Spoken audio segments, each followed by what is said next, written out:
Hi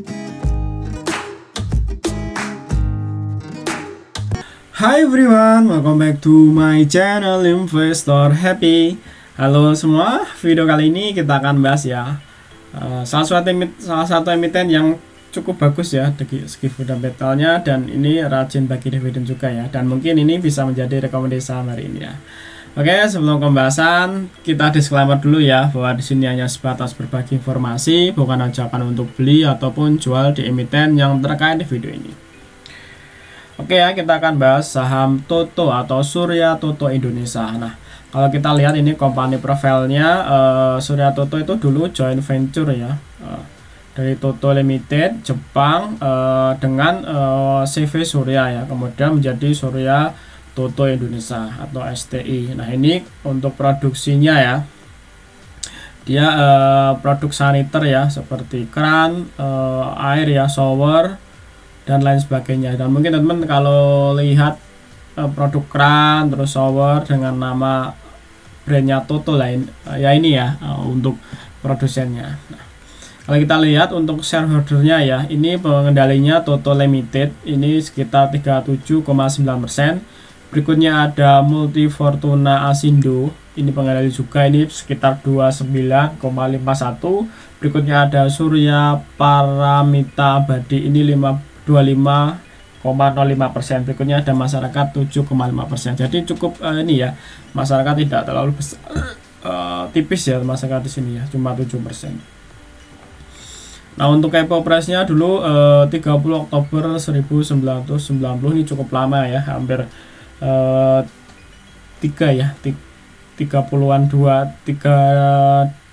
tahun ya, udah lama ya untuk IPO-nya 32 tahun. IPO price-nya itu sekitar 14.000 ya, 14.300 dengan IPO share-nya 2,6, terus IPO amount-nya 38 billion. Nah, ini dari background company ya. Nah, kita lihat ya untuk laporan keuangan dulu. Nah, ini per 30, jadi ini kuartal ini ya, kuartal 2 nya. Nah, ini tak tukar dulu. Nah, ini kuartal 1, ini kuartal 2 ya. Oke, kalau kita lihat kuartal 2 ini untuk asetnya ya. Untuk asetnya sendiri Toto punya aset sekitar 3,3 triliun ya, dan ini disajikan dalam bentuk rupiah ya, jadi ini udah rupiah.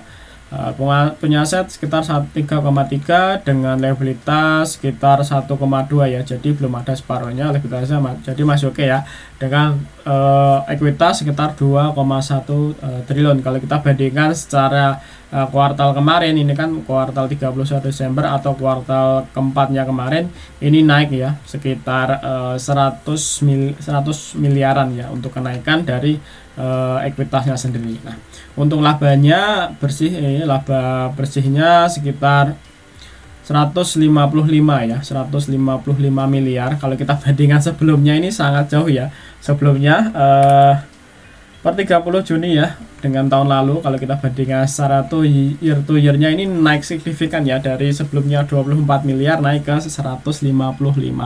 Artinya perusahaan ini ada kenaikan laba ya yang cukup tinggi, hampir 500%-an ya, 500% ya. Untuk EPS-nya juga harusnya naik ya, karena sebelumnya 2,34 naik ke 15 ya. Jadi naiknya signifikan juga, hampir 600% ya kenaikan dari EPS-nya sendiri.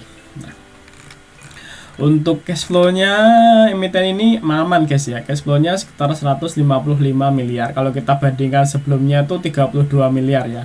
Jadi naiknya juga signifikan ya untuk cash flow-nya sendiri. Nah, oke, dari segi fundamental ya, ini per kuartal 1 ini naik ya, lumayan tinggi. Nah, kita lihat ya untuk kuartal ini, kuartal 2 ya, ini kuartal 1 untuk melihat ya perbandingannya. Nah, kalau kita lihat untuk per kuartal 1 ini IPS-nya juga naik ya, naik sekitar 8,83, dan untuk labanya 91 ya. Kalau kita bandingkan secara year to year juga naik ya, ini hampir 700%, dan ini hampir 200% juga ya. Nah, jadi emiten ini per 2 kuartal konsisten naik guys ya, untuk dari laporan keuangan terbaru ini ya, karena kita tinggal lihat nanti laporan keuangan kuartal ketiga dan 4 seperti apa ya. Nah, kita akan ke formula ya. Nah, ini kita seperti biasa pakai formula ini dulu ya, nanti tak setelah berjalan waktu kita tambahin lagi. Nah, kita coba untuk kita masukkan dengan formula harga wajar pakai Benjamin Graham ya. Ini seperti biasa konstantannya seperti kemarin ya kita bahas, ini 15 kali 1,5 ini formulanya beliau. Jadi untuk hasilnya saya kurang tahu ya, untuk kenapa seperti ini, kenapa ini 15, kenapa ini 1,5 saya kurang tahu. Cuma ini kan pernya itu maksimal 15 dan 1,5 ini ya. Ini formulanya beliau. Jadi ketemu konstanta segini ya, 25,5. Nah, kalau kita lihat ini ya, tadi kan pertama 9 ya, kuartal kedua 6 ya. Jadi kita lihat nanti ya, kuartal ketiga keempat seperti apa. Kalau misal ya kuartal ketiga ini sama ya, atau minimal masih 6 ya, IPS-nya masih 6. Nah, kita coba simulasikan ya. Nah, ini akan ketemu harga wajarnya sekitar 311-an ya. Ini kalau seandainya masih konsisten di 6 ya. Ini dengan volumenya ini ya. Terus seandainya nanti kuartal keempat juga masih konsisten 6. Nah, ini ada potensi segini ya, 353 ya harganya.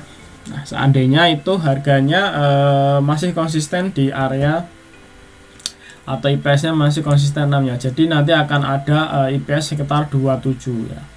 Nah, 27. Nah, ini kalau kita menggunakan rumus dari Benjamin Graham. Kalau kita menggunakan pendekatan dengan pernya itu sesuai industri. Nah, ini ada beberapa industri yang sejenis ya, ada AMFG, Arna, Cak, Mak, Milia ya, walaupun nggak begitu sama produknya, karena tapi ini ada produk keramik juga, dan ini juga ada produk keramik juga ya untuk Toto. Jadi ini mungkin yang mendekati ini ya.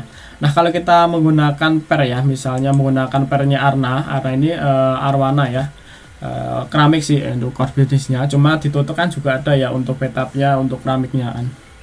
Nah, seandainya menggunakan pernya ini ya, ini 10,8 misal ya, misal menggunakan ini akan ketemu konstanta 16 ya. Dengan kalau kita lihat dengan formulanya seperti di atas, nah ini akan ketemu harga wajar seperti ini ya. Nah, kuartal ketiga ini harusnya di 2,64 ya, dan harga saat ini masih di 2,50. Jadi memang mendekati harga wajarnya ya. Nah, kalau kita lihat untuk misalnya kuartal 4 nanti masih konsisten IPS-nya 6, ini akan potensi ke 300 guys ya.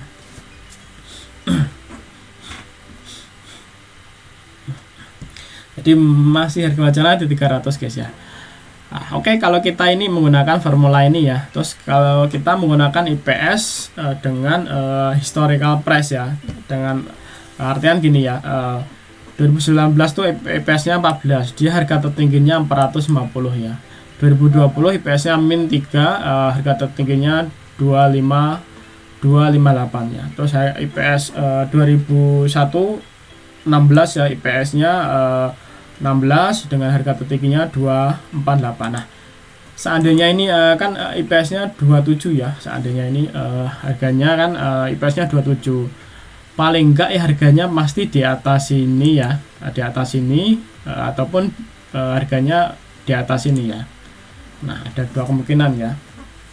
Nah, ini aja 14, ini sampai 450, dan ini 16 sampai 248. Paling enggak ini dua kalinya ya. Kalau kita boleh berandai itu range harganya antara ini ya, 260 sampai 500 ya. Entah itu nanti cuma sampai 300 atau sampai 500 sih syukur-syukur guys ya. Cuma kita dari sini kan udah ada data ya, minimal dari beberapa data yang kita ambil ya, dari historical price ya, masa lalunya, terus baik menggunakan rumus ini, terus pendekatan industri. Nah, kita ketemu range yang segitu ya. Mungkin prediksi harganya ya mungkin sampai 260 sampai 500 tinggi ya. Nanti kita lihat ya. Nah, kita akan ke chart dulu ya untuk melihat, atau kita untuk biar ada gambaran guys. Nah, kalau kita lihat ini memang harga saat ini mendekati supportnya. Ini pernah mantul ya, walaupun ini baru ke tes 31 Mei ya. Sebelumnya itu belum kejebol lagi ya di support 250, Harga saat ini juga sama ya di 250, ini juga sama ya di 250. Selalu mantul, kita tinggal lihat besok ya apakah besok itu mantul, apakah jebol. Cuma kalau kita mau aman, lebih baik kita nunggu ya, nunggu dulu. Kalau seandainya jebol ini sebenarnya malah oke ya kalau yang belum entry. Oke, dalam arti ya kita bisa nunggu di area sini ya, di area sini ataupun nanti akan mentok di area sini. Nah, karena kan ada demand area di area sini ya, ini demand area ini karena ini pernah sideways membuat channel length, setelah itu naik ya. Nah, dari sini kan kita udah data, seandainya nanti ini jebol dan turun di sini kan kita dapat harga yang lebih murah kan. Nah, dengan IPS yang kalau seandainya kuartal 3, 4 itu konsisten bagus, nah harusnya IPS-nya segitu ya, sekitar 27 ya. Kalau masih konsisten 666 ya, apalagi IPS-nya di kuartal 3, 4 naik ya, lebih bagus lagi. Nah, jadi menarik ya untuk saham Toto ini untuk kita pantau ya, walaupun nanti jebol kita nggak masalah, kita masih bisa entry lebih murah lagi ya. Dan ini ketika barang ini naik ya nggak masalah juga, karena kan ada prediksi harga yang mungkin lebih tinggi lagi kan, karena untuk range harga wajana sih di 260 tadi ya kalau menurut saya sampai 500 ya. Kalau seandainya ini ya dengan catatan di kuartal ketiga dan 4 itu masih konsisten ya, IPS-nya 66 ya. Karena sekali lagi ya untuk harga saham kan ada beberapa pengaruh ya, baik supply and demand, terus terserah market makernya ya nanti akan di dibakar harga mana. Cuma kalau kita lihat ya secara data fundamental memang nggak pernah bohong ya, jadi selalu ini ya mengikuti biasanya pasar akan ini ya menyambut fundamental yang bagus ya, atau dengan catatan emiten itu fundamentalnya bagus, nanti pasar akan menyambut ya dengan bagus ya, semoga ya guys ya. Oke guys, untuk review Toto ya dari segi fundamental oke, dan ini rajin bagi dividen ya, harga saat ini mendekati support. Nah, untuk entry yang paling nikmat ya di area sini ya, karena ini support yang cukup kuat. Dan untuk yang mau ngambil resiko di area sini ya, ada potensi kalau mantul ya kita cuan, kalau jebol ya amblas ke sini ya. Nah, seperti itu ya. Jadi ini silakan cek kembali ya untuk teman-teman, yang pasti kita ada catatan beberapa ini ya, mungkin bisa menjadi panduan teman-teman ya. Oke, kalau ada pertanyaan, kalau ada request silakan ya ditulis kolom komentar. Terima kasih telah nonton video ini, sampai ketemu di video berikutnya. Happy cuan and happy investor, bye bye.